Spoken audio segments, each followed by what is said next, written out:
because we are finite. Desire is infinite. The result is restlessness.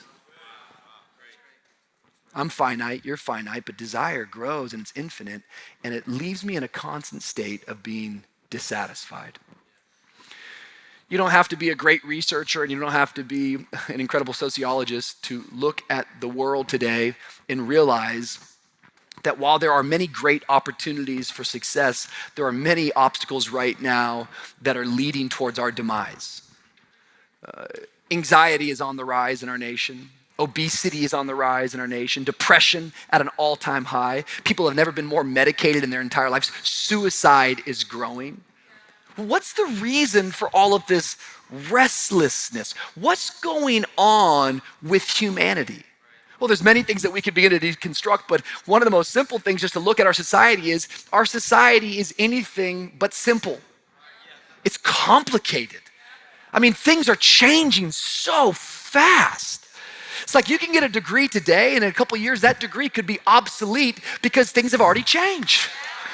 And people are trying so hard to keep up, and so people stay busy, and people stay running, and they stay striving, and they're nonstop, but it's leading us to a place of distraction.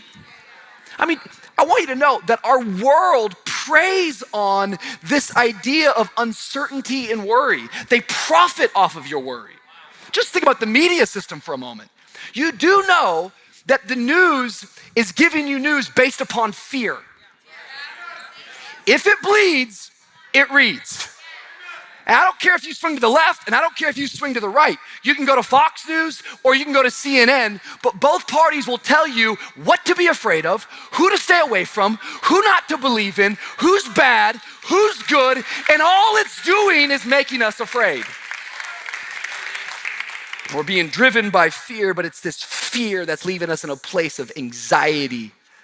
Think about marketing for a moment. They don't sell fear, they sell desire. Research now tells us that we see every single day 5,000 different advertisements. A day.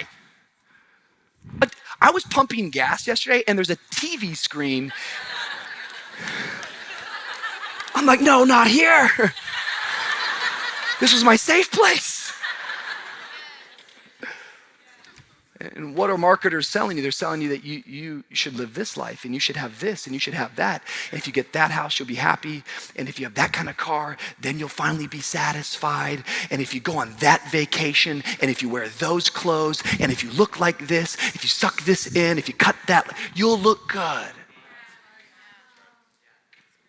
Yet what's happening is that we are distracted. We are confused.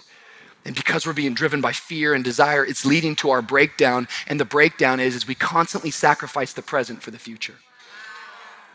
Nah, when I get there, I know it's all gonna be worth it when I get there. Is that gonna be the mantra of your life, that peace is over there? Like, we're all here tonight, but how many know that we're not all here? Does it make sense? Like we're here, but just because you're here doesn't mean you're here.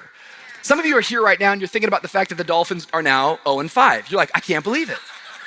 I don't know why it's surprising to you. You have too much faith. That's your problem. Some of you, you're here right now, but your mind is already in scheduling mode for Monday. Who do I gotta meet with? What do I gotta do with the kids? I gotta iron their clothes. I gotta get their lunches put together. You're here, but you're not here. You're present, but you're not engaged. It's like, have you ever been on an elevator before? Just wave at me if you've ever been on an elevator. 9 of us, come on, a few more, come on. An elevator, like, have you ever thought about like the genius of an elevator? Like, it's awesome. You hit a button, a door opens up, you walk in, you stand in a box, the door is closed, you hit a number, and then you begin to levitate towards that floor. I don't know if you know this, but before the elevator, you actually had to take the stairs. You had to climb a ladder. You had to put physical effort in front of yourself. You should get on an elevator and go, thank God. God is good. I used to have to climb. Now I can elevate. Yet, you ever notice that nobody's happy on an elevator? What's up with that? Nobody. You could put 15 people shoulder to shoulder in an elevator.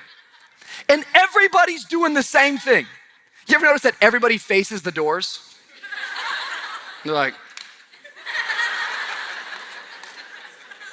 nobody talks, nobody looks at each other, just ahead. I want to challenge you tomorrow on Monday. You're not normal. You don't abide by the rules of this world. On the elevator, I want you to do something. I want you to hit the button. When the door opens up, I don't want you to face the doors. I just want you to face all those people.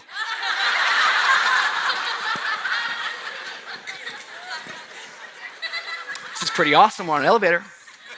God is good all the time, all the time. God is good. Hey. You want to freak some people out? Face them in the elevator. If you're really dangerous, if you're really, radical, hit floor 3. When the door opens up, you gotta be in shape for this. Go to the stairwell, run up to level 5, go back to the elevator, hit the up arrow. When the doors open up, say, hey, you were talking about me, weren't you? You will freak some people out on a Monday. It's just the power of getting engaged in the moment. Wake up. The power is right here, right now. You see, peace is only found in the present. Peace is not a tomorrow thing or a yesterday thing. It's a right now. The power is here right now. It's here. It's here. Are you restless tonight? Are you weary?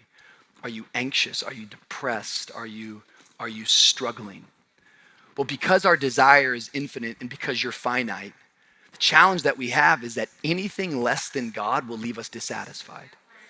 You are meant to live with him forever. That's why you find yourself in such a dissatisfied place, because those things can't fulfill what they promise to fulfill you.